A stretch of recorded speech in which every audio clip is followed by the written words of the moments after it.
Welcome, my friends, to the Sage Quay Radio Hour, your home for free and critical thinking, and I'm your host, Mike Williams. Today, Robert Bonomo returns to the show. Robert has a new film out titled Twilight of the Archons. It's a fabulous, thought-provoking presentation. The link is in the description box below. The discussion with Robert was wide-ranging as we share our thoughts on consciousness and what this realm might be all about. And so, without further ado, here's the interview with Robert. Well, folks, we have a great show today, and Robert Bonomo is back on the show. Robert was on, I guess it was about 2 years ago, Robert, when you had your first film out, The 21 Faces of God. Actually, I said it was your first film, but it may not have been. Was it your first film? Yeah. It was. Okay. It was a fantastic film. And what I'll do is I will put the link down in the description box below for people to rewatch it because it was really fabulous. It's about the tarot deck, and I won't do a spoiler. Just watch it, and it will be an eye-opener. And you recently released your second film, Twilight of the Archons, and I guess you released that earlier this month? Yeah, a couple of weeks ago. And I watched the whole thing, and it runs around 45 minutes, and it is an extraordinary film. I loved it because you you dive into the whole aspect of consciousness. Yeah. Which to me is so important. I talk about it a lot myself, and unfortunately, sometimes I feel like I'm just preaching to myself or preaching to a small choir because most people really don't have an understanding of the whole aspect of consciousness and how consciousness will create the reality. Yes. You know, they just can't get their heads wrapped around that, and so they hear the words, but it doesn't go beyond just hearing words. So when I watched your film, Twilight of the Archons, I loved it. I thought to myself, okay, this is the type of stuff that I enjoy because you're being very introspective, very reflective, and you're digging deep. You're going into what I believe to be the real issue that humanity confronts. Everything else that most people focus on is a veneer, and by continuing to focus on that stuff, you're not going to change anything. What you're going to do, because your focus is there, is you're going to make that reality even stronger. That's exactly it. So what I wanted to ask you, Robert, before we get started is how long did it take you to put the film together? Because first of all, your voiceovers were great.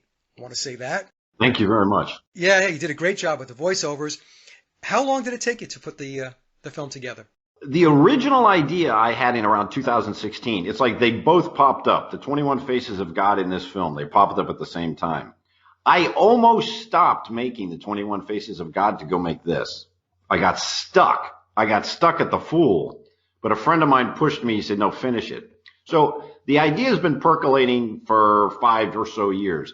In 2018, I really started working on it. And I have to watch lots and lots of films. Yep. Take my clips, and then I write the script, and then I kind of fit it together, and then it's like this whole process. So I would say about 2 or 3 years of collecting and about 8 months of just real work. So there's a collection process, and then there's a editing process, and then I always get stuck. So I started this pre-corona. So I had it going. I was pretty well into it. And then the whole thing just blew up. With the whole coronavirus in that summer, I had to rethink it, go back, and start basically from zero again. So I almost gave it up because I thought, it's a different world. But like you said, I was focusing on consciousness. And when I understood that the film was really about consciousness, then I said, okay, I can finish this. Yeah, I think a lot of folks don't realize how much effort it takes to put something together like that. There is a script that you have to write, and of course the script is built around all of the research that you have compiled. I mean, I do similar types of work on other topics, and it takes a long time. And you can get stuck because you can reach a certain point and you're thinking to yourself, okay, so where do I go from here? And you want to make sure it fits into the overall story that you're telling. You don't want to go off on a tangent someplace, And it all has to tie back in the end. That's the thing, right? Whenever you do something like this, you can chug along, but you always have to keep a pulse on the fact that it has to tie back to what it is that you want to present at the end. It has to have a conclusion, right? A logical conclusion. That is so true, because any work of art, you have to create a tension. You have to create that conflict. But then you have to resolve it. Right. The difference between a lot of good music or good films and great films is that resolution. You create a great conflict, but the resolution is, iffy. When I teach students about, the plot points in a film, take a film like Casablanca. You created the ultimate conflict, but how do you resolve that? And the resolution in Casablanca is perfect. I mean, that's the perfect, they threaded the needle. So yeah, you create that conflict, and it's funny. The conflict here, I finished this film once. Again, I didn't like it, and then I came upon the idea of bliss as love, and then when I bring in 1 Corinthians from Blue, because that at the end that's 1 Corinthians or 1 Corinthians 13. Yes. And then I was like, that's it, and you have that feeling like, yeah, this will work. So, Robert, I was very intrigued by the title of the film, Twilight of the Archons, and why did you choose the word Twilight? I've always loved that word and that time of day, and I used it for my second novel, which I wrote, oh my God, back in 2000. No, I wrote that novel in the late 1990s, early 2000. So I always had sort of a love affair with that word, and I was also very influenced by Gnosticism. So the Archons in Gnosticism are the controllers. In a sense, if you look at it astrologically, they would be the planetary gods, the ones who control this dimension. So Twilight of the Archons is a little bit like it's the end of the Archons. We've reached the end of that control. And I think one of the keys to the film is we think that the Archons are out there. And I try and make the case at the end. So there's a little bit of a tease there, like, all right, who are these guys? And then it comes back, well, it's actually you. Right. The Archons are us. There is no them.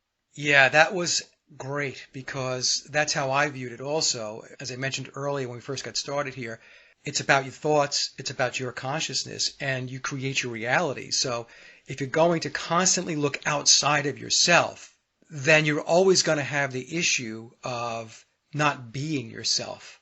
That was a very, very good point that you made in the film, and I agreed with it. The other thing I wanted to ask you, too, is now we talked about the Archons going back to Gnosticism. Could you help the audience a little bit with just a quick overview of the Gnostic belief system?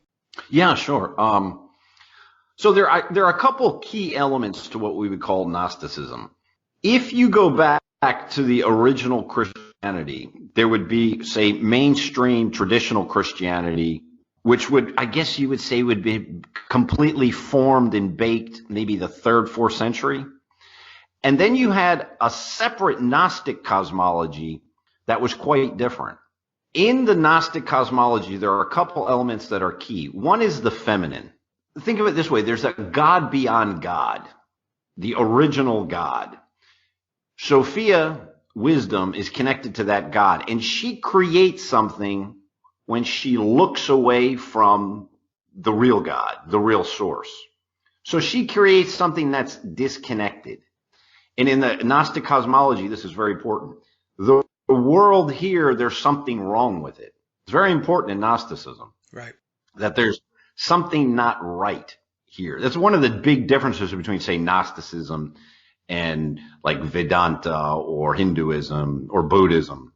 So there's the concept that there's something wrong here and there's a redeemer. But that redeemer in Christianity is often a blood sacrifice, especially in the Catholic sense, where there's an actual sacrifice. In Gnosticism, it's a redemption. So what happens is Jesus comes through Sophia. So Sophia and Jesus are, in the Gnostic sense, almost brother and sister. And what they do is, in the Gnostic idea, there is no idea of this death of where, you die and there's a sacrifice. So there's a transcendence through knowledge. You know God personally. That's another key element in Gnosticism. You actually know. There's no intermediary. And then there's many different Gnostic schools, and there's a lot of questions in academia now. Can we even use the word? Does it mean anything? Because the definitions can get a little vague sometimes. I read John Lash's book. Oh yeah. Mm-hmm. I read that book years ago. I found it fascinating. One of the other concepts, and tell me if I've got this right or wrong, is that there is the creator God that you just spoke about, but then there's the demiurge. Exactly. The half maker, that Platonic idea of, now in some Gnostic schools, the demiurge is kind of neutral. It would be sort of a neutral God, but in other ones, the demiurge is actually evil, working against us. So for example, in the Gnostic Adam and Eve story, everything is reversed. The snake is actually Sophia, and that God is actually evil. Do you see what I mean? They switch it around. Okay, because I know a lot of folks who banter around Gnosticism will talk about the fact that the God of this world is the demiurge, and he's not the creator God. So now that would mean, from a biblical perspective, you correct me again if I'm wrong, people coming from that school of Gnosticism would say that Yahweh is the demiurge? Oh, absolutely, yeah. From the Gnostic perspective, Yahweh would be considered either neutral or negative. And there's a God beyond Yahweh, who is the God beyond God. And so the God of Yahweh doesn't know who he really is. You see, because when Sophia created him, she looked away. She was disconnected. I just want to make sure that I set the stage a little bit for some folks, that because there are many folks that won't know really what Gnosticism is, and so just a little baseline. And again, folks, as Robert said, there are different viewpoints within Gnosticism, just like there are different sects within religion or any belief system. So just make sure you keep that in mind as well.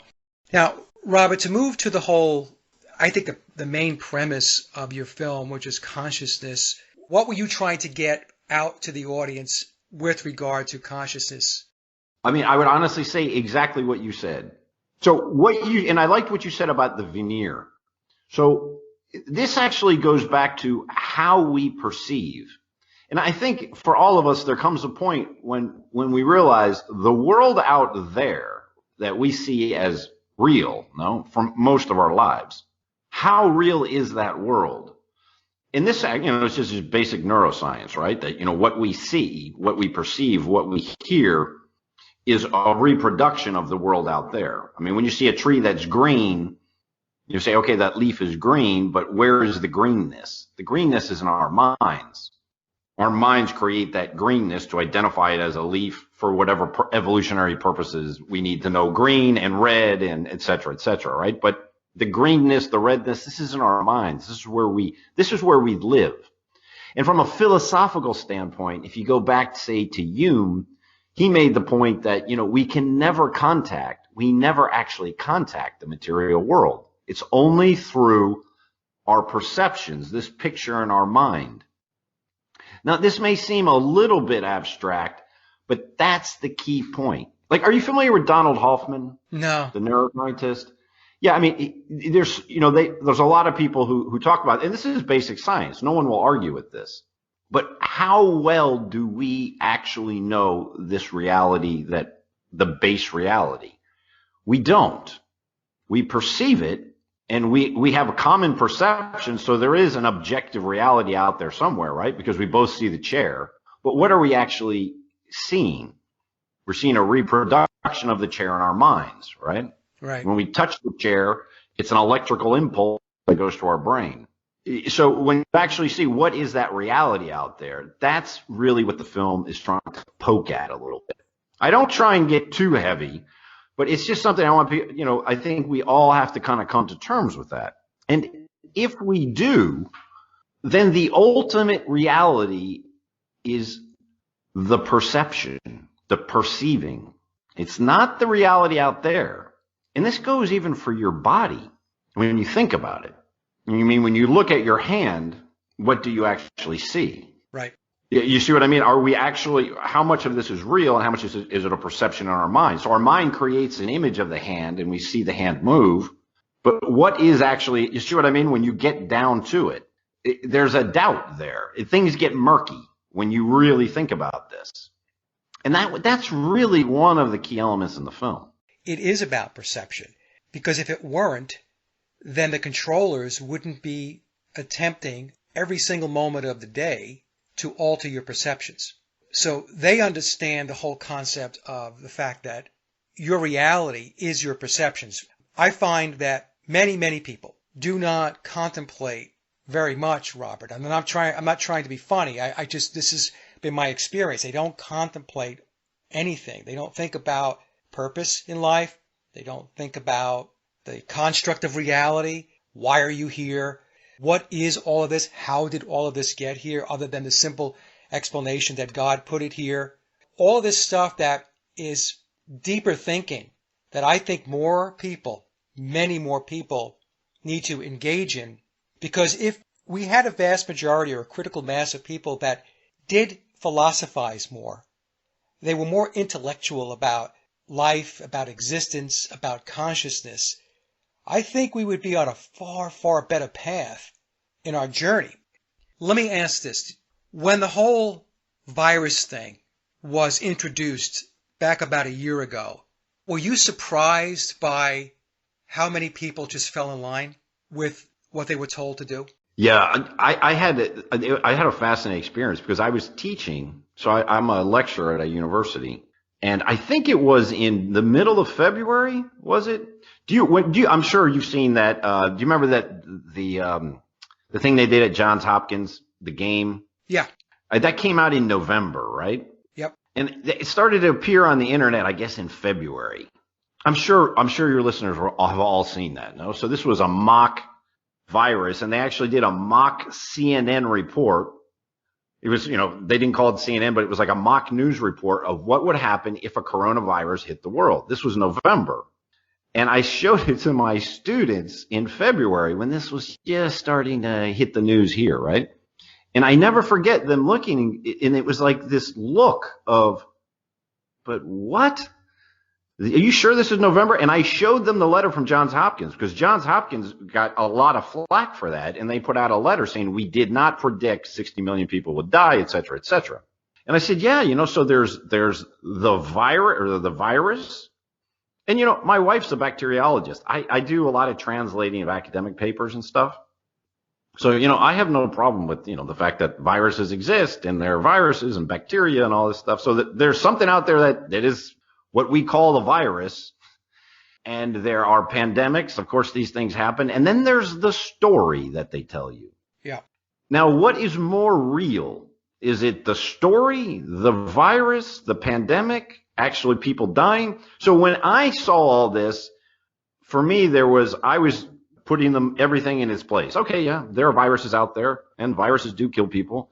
Then there's a story of a virus, there's a pandemic, and then there's whatever agenda is being promoted.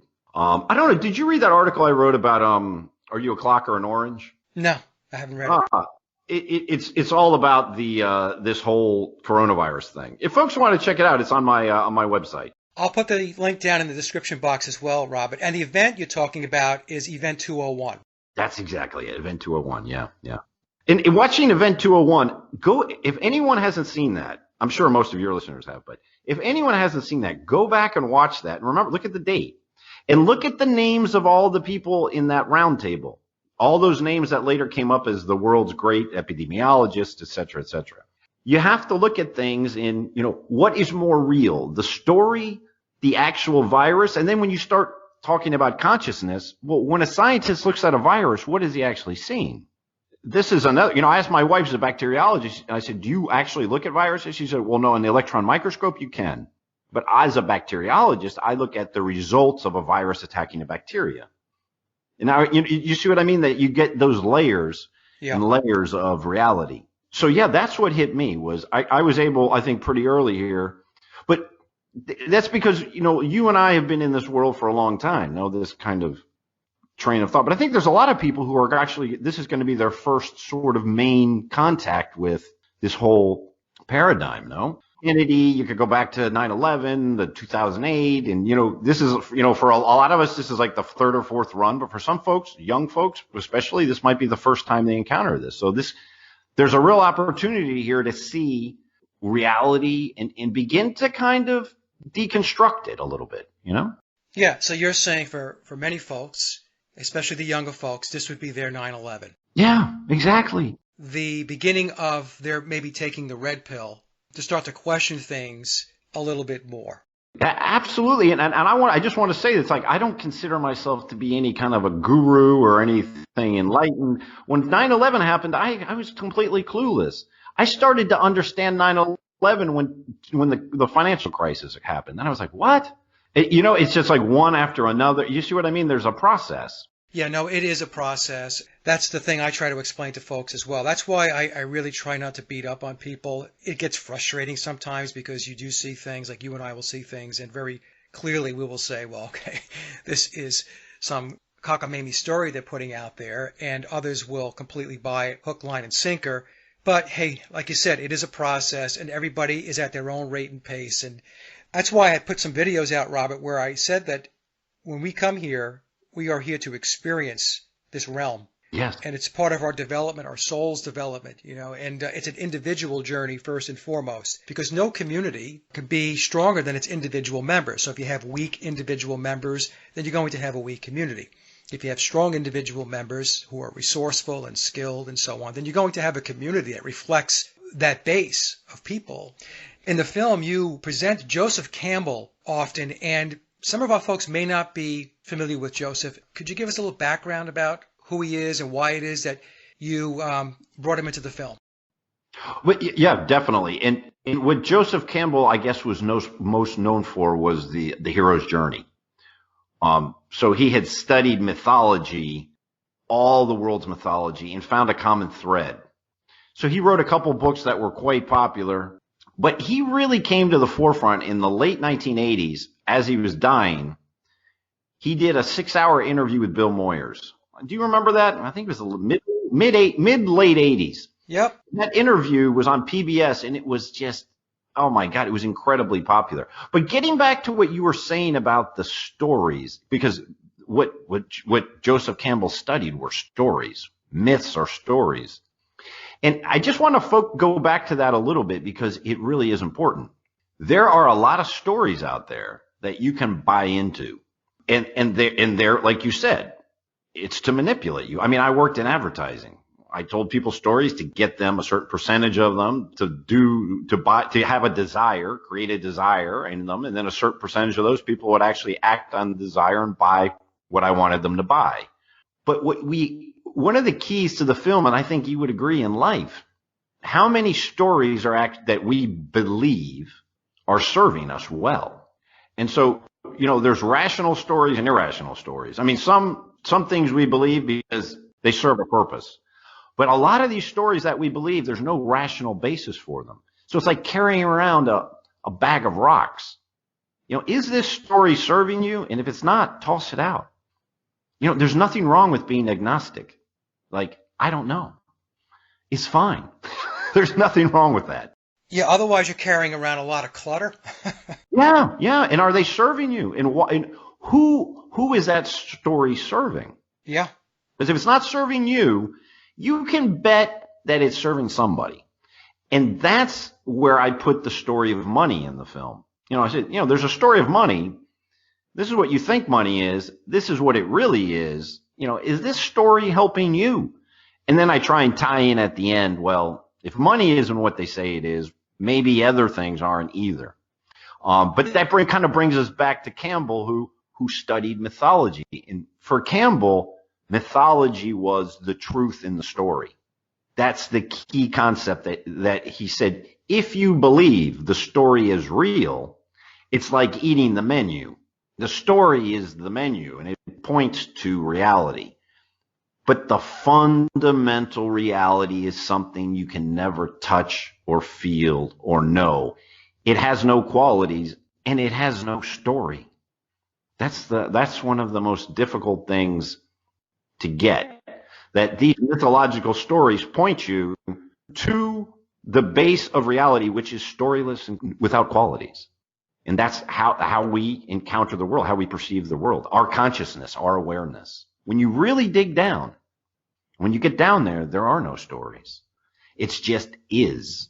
And that's when the switch goes off or goes on, hopefully. Yeah, it's very elusive for a lot of people to try to think through. It's a lot easier to not think about it, you know, Yeah. but that's not a good thing. And we do need to do more thinking, because by doing so, you'll have a much better understanding of your purpose in life.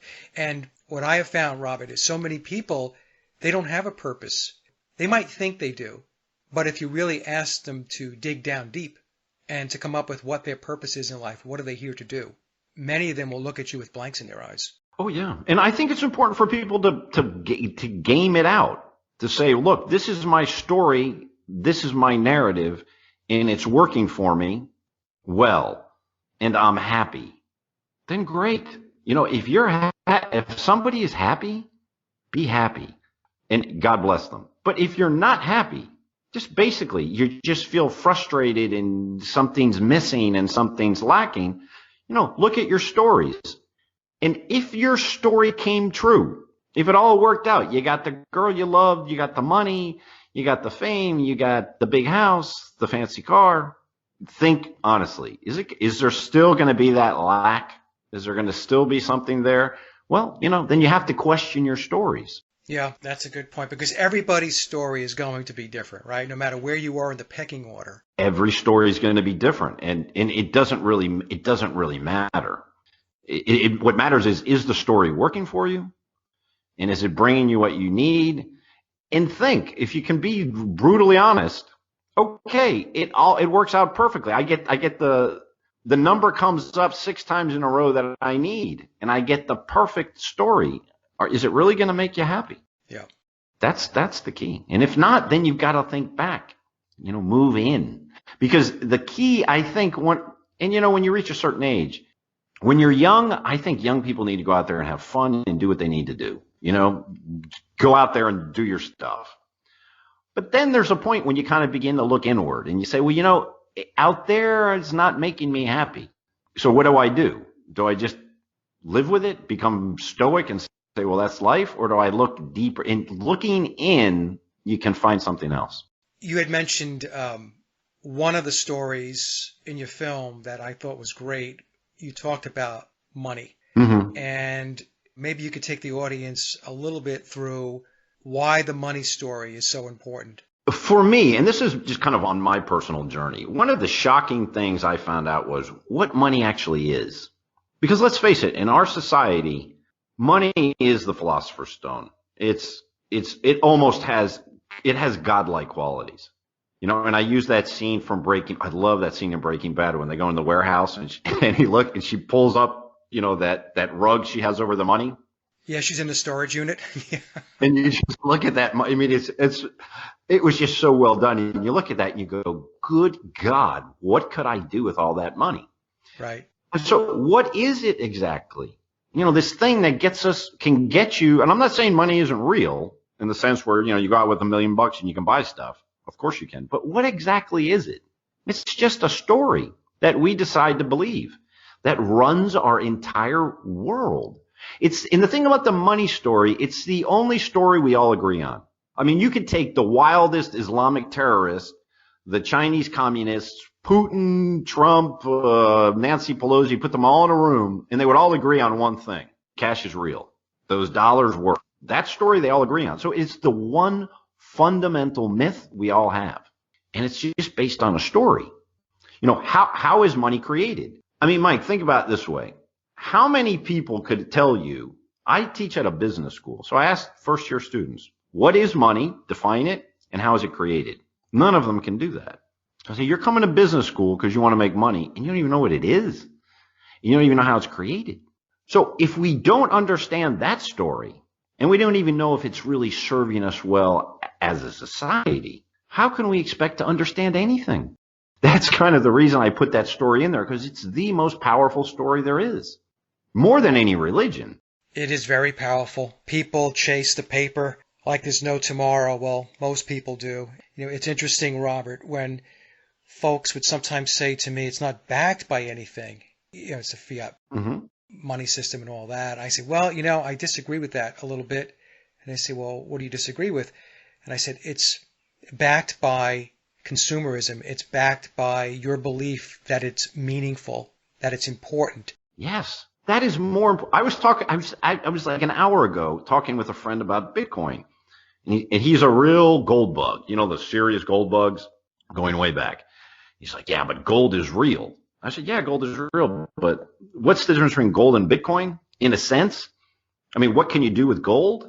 He says, well, what can you do with a Bitcoin? I'm like, well, what can you do with gold? It's like, well, you can. I'm like, but seriously, honestly, you know, if you're stuck on an island with a ton of gold, it's not going to do you any good. You could be on that island with a computer with a ton of Bitcoins in it or gold. It's basically the same thing. It's gold is a story. It's an amazing story. And we believe that story and it brings its value. And I have nothing against gold. I think gold is great. Right. I think it's great for people to have silver and gold just in case. I don't deny that. But in the end, it's also a story. And money's just a story. And is that story serving us? If you understand what it is, then you might begin to think, well, you know, maybe if we changed the story a little bit, if we understood what it was, and then we could tweak it a little bit. I'm not saying start a revolution, but, you know, we could probably come up with a society that was a little bit more comfortable and workable and equitable, no?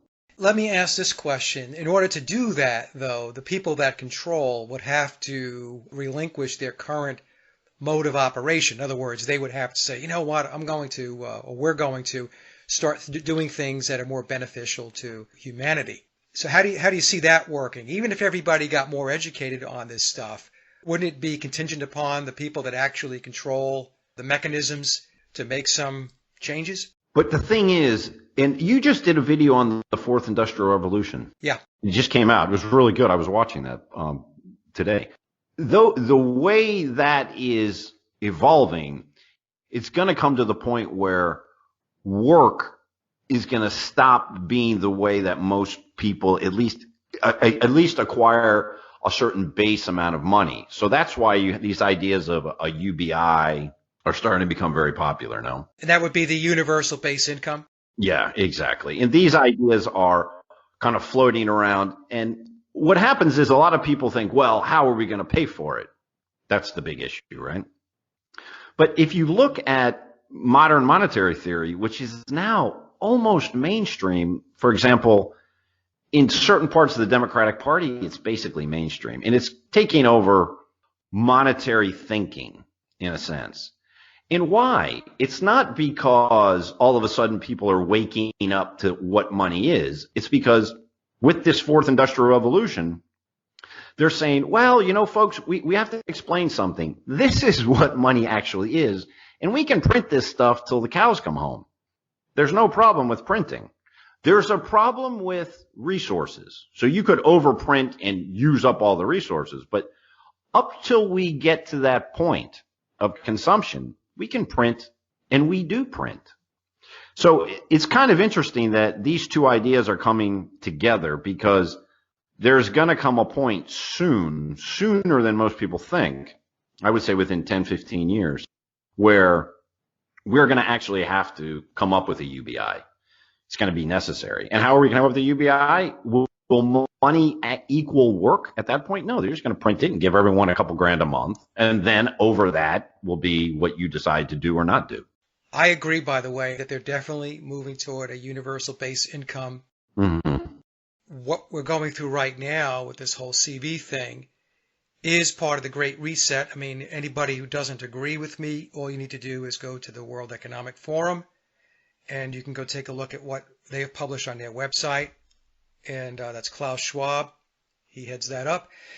And we can see that they are attempting to fundamentally change the construct of the society, which includes the monetary system, currency, the way people work, Mm-hmm. the way people interact and communicate, and so on and so forth. I come from the school of thought, Robert, that, as I mentioned before, I'm here to have the experience.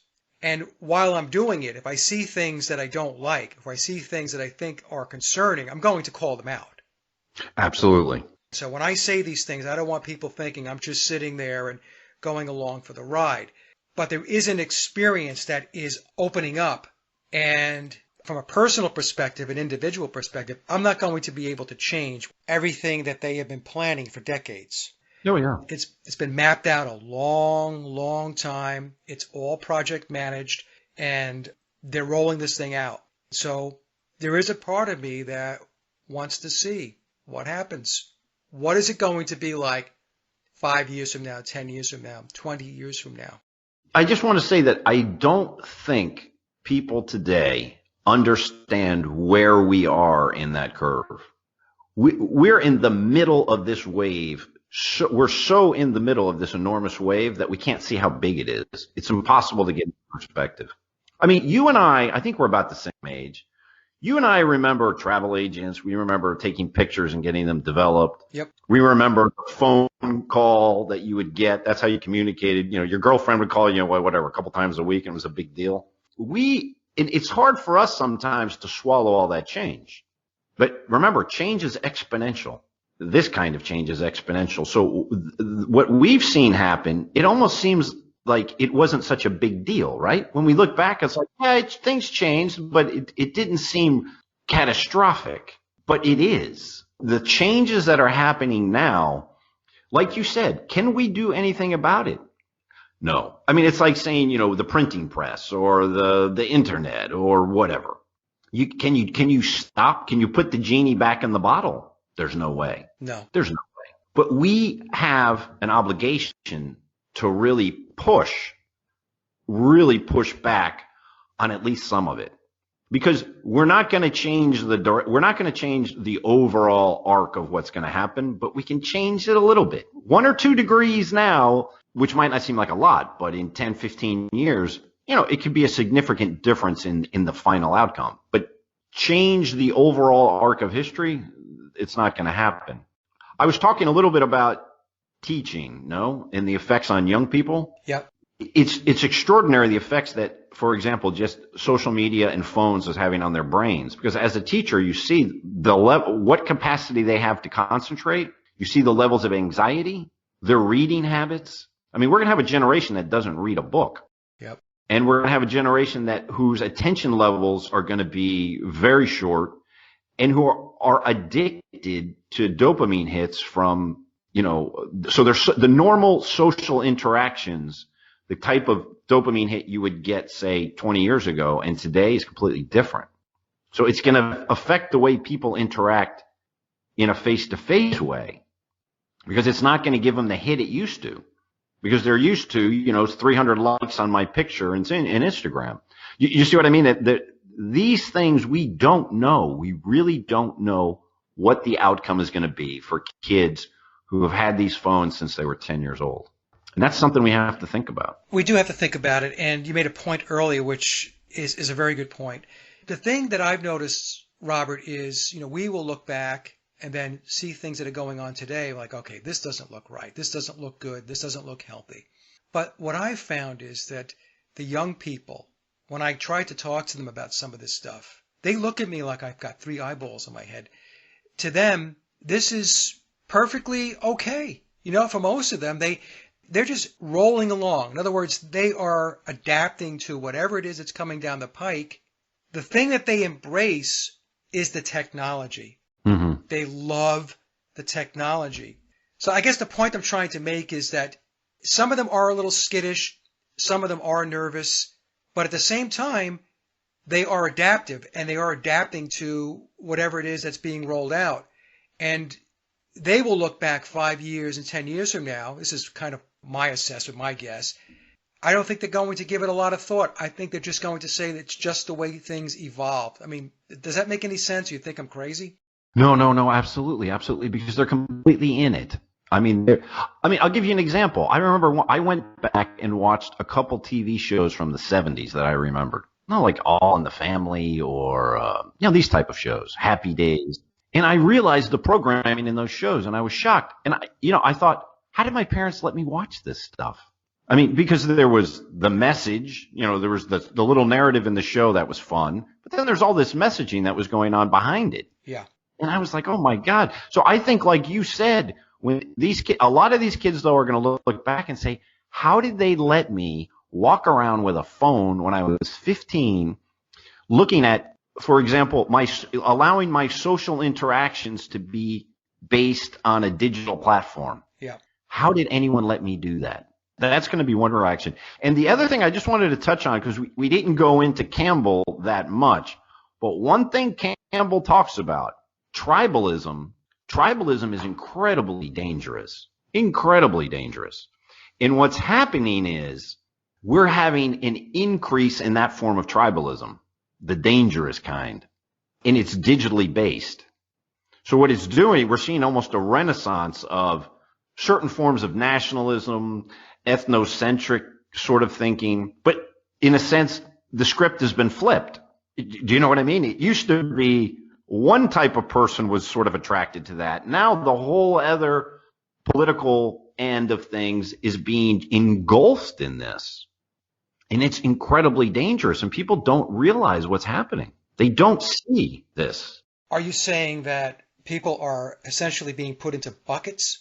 Exactly. Instead of identifying with, for example, in the film, I try and make the point that what's fundamental about us is our awareness. And there is no difference, absolutely no qualitative difference, Mike, between your consciousness, my consciousness, and a cat's consciousness, right?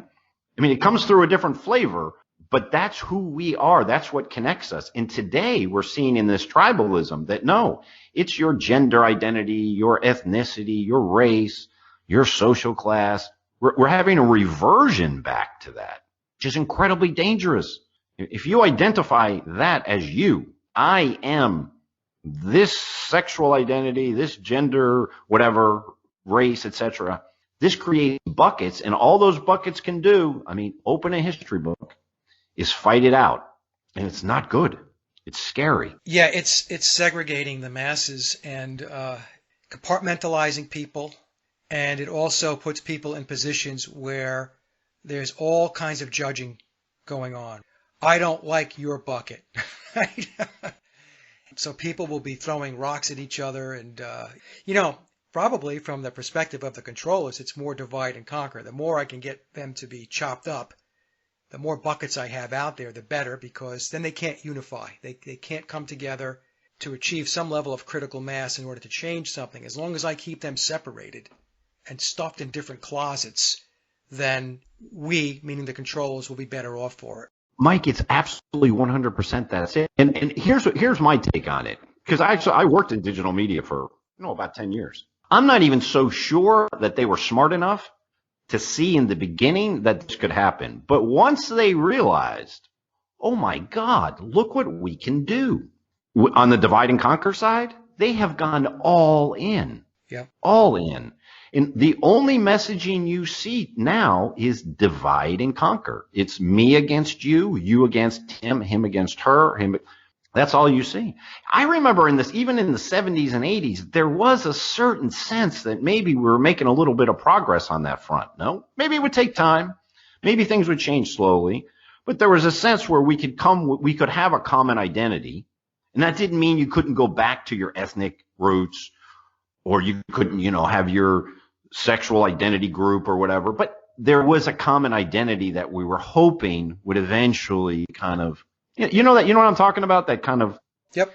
That's gone. We need to have our sort of local in-group identity. Everybody needs that. You cannot be Mr. Global. You can't. It's not. In the film, I use a clip from Campbell that I think is really important. He says, there is no global mythology. So what are people going to do? They're going to go back into the smaller in-groups.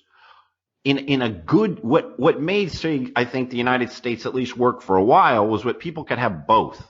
You could be in your in-group and have that identity, and then you can move into the common area and we could assume a little bit different identity. Right. And we could have two, and you get that balance, and it's good, because sometimes you want to be with your boys just hanging out, being you, and then you've got to have a public self where, you treat people a little bit, you know what I mean? Yep. And it's okay to have, I think we all need that. Everybody needs that. Right. There's definitely a balance, and it's not this black and white switches on, switches off stuff. Yeah. And we're putting people in the buckets of you're bad because of this, you're bad because of that. And you know what the end game is? The end game is to get all these people into a big bloodbath, and then they come in and they say, you see, we told you. Yeah. We told you about this. Now you got to jump on board to this global personhood thing. This is what your identity is. And if you don't like it, remember what happened last time. That's what I'm very afraid of. And what people have to is just step back, find out exactly who they are, and realize, we can slow this down a little bit. It's interesting because when I look at the whole mask thing, it's peer pressure, right? So think about that. Think about the psychological aspects of what they're doing with the masks. So they've got most people are out there wearing masks, and if somebody doesn't wear a mask, there is this psychological oppression that people who can't wear a mask for whatever reason feel because of the way most of the other people that they're interacting with, how they behave, which is to wear a mask. So the reason why I brought this up is because as you were speaking, I thought to myself, gee, what's a recent type of thing that people can relate to where there's buckets? Yes, it's a beautiful example. And it blocks your face. When you see someone with a mask, I was in the elevator with a girl the other day. She said something to me, and I said, "Who are you?" And she pulled the mask. I was like, "Oh, okay." You become like no person. Yep. And this is, to me, like I said, this is an example where they've compartmentalized people and they've pitted one segment against another segment in order to create that conflict. Yes. And this is what's going on today. And I know a lot of people that have said to me that they just try to avoid going to the supermarket or going wherever because they just don't want to deal with the browbeating and the accusations and the dirty looks and stuff like that. And it's really a sad state of commentary, Robert, that this is what it's come to. Like you can't buy a loaf of bread or some milk without feeling this feeling in the pit of your stomach, like, oh, let me put on my flak jacket and head in type of thing, So I don't know. But I chose that because, like I said, we were talking about this compartmentalization, these buckets, and I think that was a good analogy. Yeah, and it's a beautiful point, too, because I live in North Africa in Tunisia. And so when you I take taxis a lot because I don't drive here. So to work and stuff, I take it. So you hop in the taxi and, out of respect for the taxi driver, I'll put the mask on. As I'm putting it on, I'll kind of look at him. And if he's got it down below his chin, I'll tell him, do I need this? And it's so funny. I'd say about 90% of them are like, they'll use some expletive and then say the coronavirus, take off the mask. We start smoking, bullshitting. You know what I mean? It's yeah. But I'm not sure you can do that in the States anymore, but it's dehumanizing. And that dehumanization process, it's a control mechanism. Yep. Don't let any crisis go to waste. I mean, that's their favorite saying. Yeah, that was Rahm Emanuel who said that going back about 10 years ago. Hey, we before we started the show, we talked about Joseph Campbell, and you mentioned that he had said, follow your bliss. Yes. And you and I talked about the fact that many people really don't understand where that came from. So did you want to talk about that a little bit? Oh, I really did, because that's how I end the film. When you get to, I try and give it an uplifting end. It's a little depressing through the middle, but it gets to the end, and you and I remember this. I don't know if young people remember that interview, but in the interview, Campbell had a very famous phrase that he repeated many times. He said when he's talking to his students and they ask him, what should I do? He said, follow your bliss. And it became sort of a meme, back in the day. Yeah. Now, what happened was after he died, a lot of people went after him after he died. Campbell was a very bright man. So if you were going to attack him when he was alive, you had to be ready. But after he died, they came after him and said, well, that follow your bliss stuff, that's that 1980s new age nonsense of just, do whatever you want to do and you don't have to worry about anybody else. Now, when I was making the film, I was started to read the Upanishads, and I started reading the Gospel of Ramakrishna, which is sort of like it's a Vedantic school from the 19th century. And I found out that Campbell actually did the English translation. And there's something in the Vedantic text which is fundamental. It's Sat Chit Ananda, which means being, consciousness, bliss. When you understand the interaction of your being and your awareness, you find bliss. And if you watch the clip I use in the film, Campbell says, when you're really in it, when your being is really in it, that's when you find your bliss. And that's what he was talking about. He was taking a very, very, very ancient idea we're talking thousands of years ago, and bringing it to a modern world. He wasn't saying, go out there and do and have fun, take ecstasy and, chase pretty girls. That's not what he was saying. Something very profound what he was saying. And, it's funny, when we watched that interview back in the 80s, and, I didn't really understand what he was saying. And also that one section when he talks about the idea of God. No, it's a condescension of the infinite to the mind of man, and that's what we see as God. I didn't understand that. And I remember thinking, what is he talking about? When I finally understood what he meant, that was a key part in the film, because when he says it's a condescension of the infinite to the mind of man, what he's really talking about is if you see things as, if you see a universal awareness or consciousness as the base of reality, we experience it through our bodies. And that's what we see in gods, stories, narratives, archetypes, time, space, etc. And that was a key. When I understood that, then it all kind of came together towards the end of the film. So to wrap up, Robert, with your film and the whole aspect of consciousness, what is the message you're trying to leave for your audience with regard to consciousness? Because depending upon different people, they're going to have different concepts of what consciousness is and where it goes and where it shouldn't go and all that stuff. So where are you trying to land them? If we look at the materialist paradigm, is base reality is the material world, atoms or subatomic particles or whatever. And from that evolve human beings, and by some random mutation, we become conscious. We become aware. There's life, and then there's awareness. But it's a random epiphenomenon of the brain. That's the materialist worldview. There is another way to look at it, and it is base reality is pure consciousness. And out of pure consciousness emerges this world. So I guess if I had to say one thing from the film is, take a look at that paradigm that, Mike, wouldn't you agree, 95% of people believe that, oh yeah, consciousness is something that kind of pops out of my brain. Yes. Take a look at that. It might not, it's a story. Remember, it's a story. And as I use in the film, what's the quote from the guy from quantum mechanics? I'm forgetting his name now. But anyway, he says, you can't get behind consciousness. You can't get behind it in science. It's always there.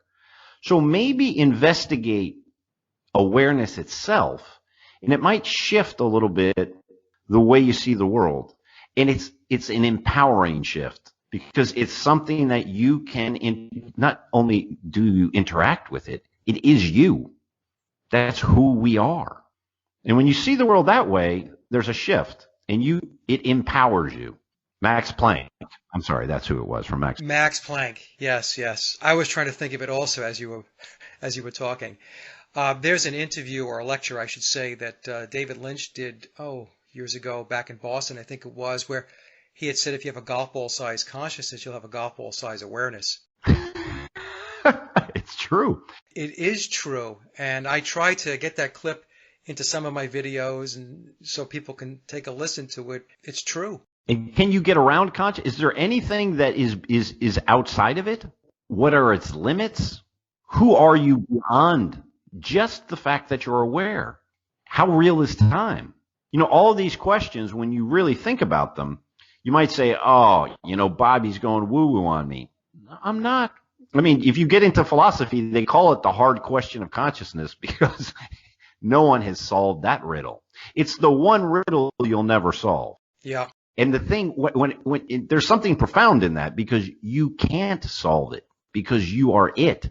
It's like you're looking for your glasses, but they're on your face.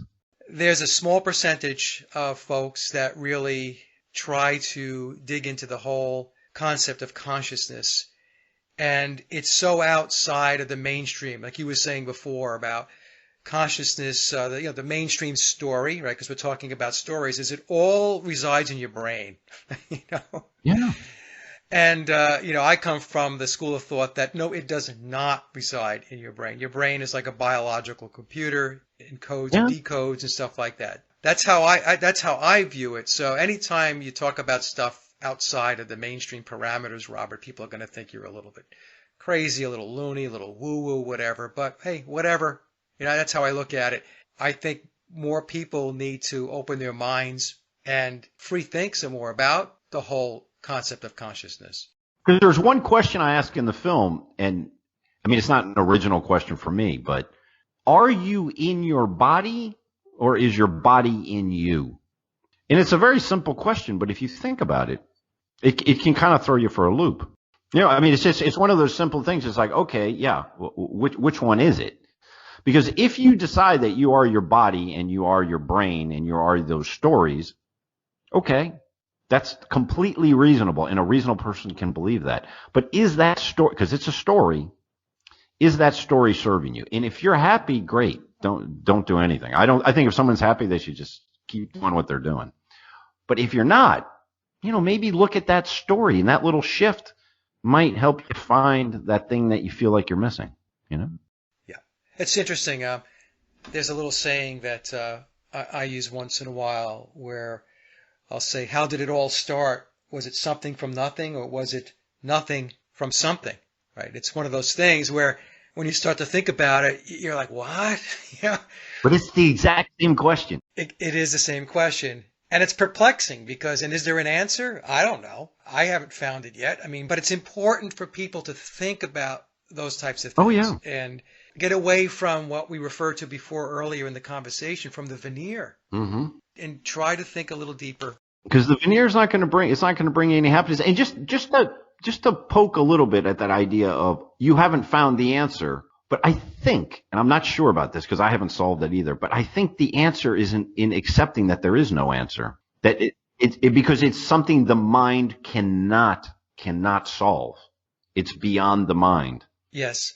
And when you get to that place where you feel like it's been answered, it's not that there's an answer. It's just that you see it.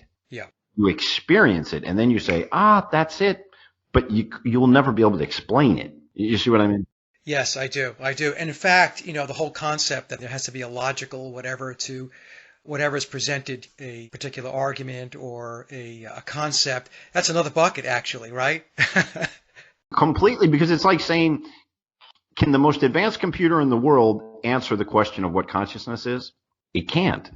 And what really, like you said before, in a sense, we're biological computers. That's what our brains are. So, right.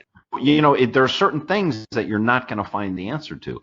And the answer is beyond the mind. Yeah. And maybe it's because part of your role, your existence here is to seek. Yeah. Is to attempt to seek the answers, even though the answer you may not be able to comprehend it in this particular realm, but it's the journey. And when you start from point A to point B in search of, there's all these other things that you learn in between. Exactly. I tell my students the key to your life is the quality of the questions you ask. If you spend your life asking deep questions, profound questions, you'll have a life that feels meaningful. And you got to ask those questions. And sometimes it's uncomfortable. Yeah, that's right. Well, Robert, where can people find your video? And also, I know you have a website. If you could just give us a rundown, that would be great. Sure.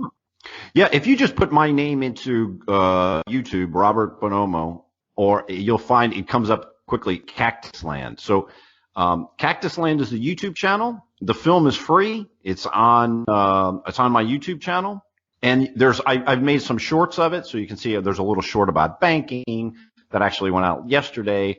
There's a short on consciousness, and then you can watch the whole. I'd recommend watch the whole film though. It's only 47 minutes, I think.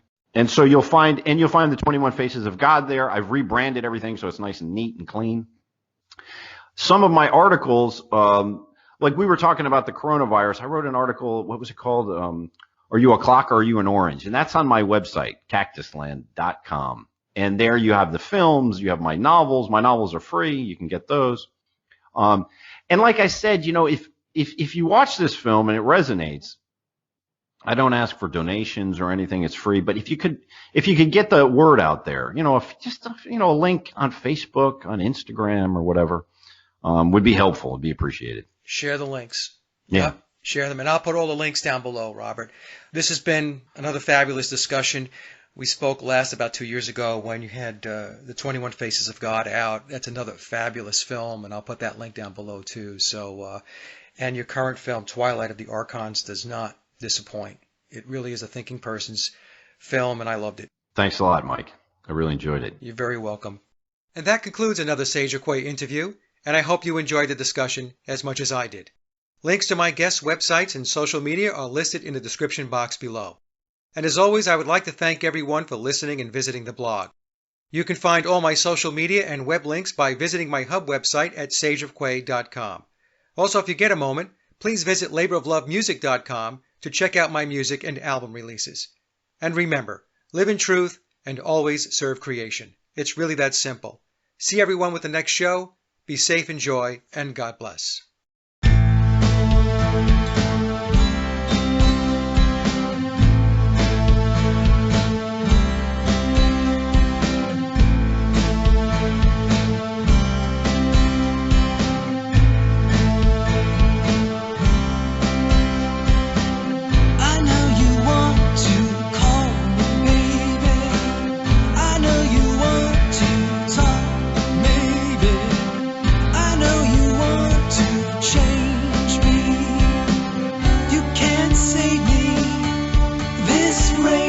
Day.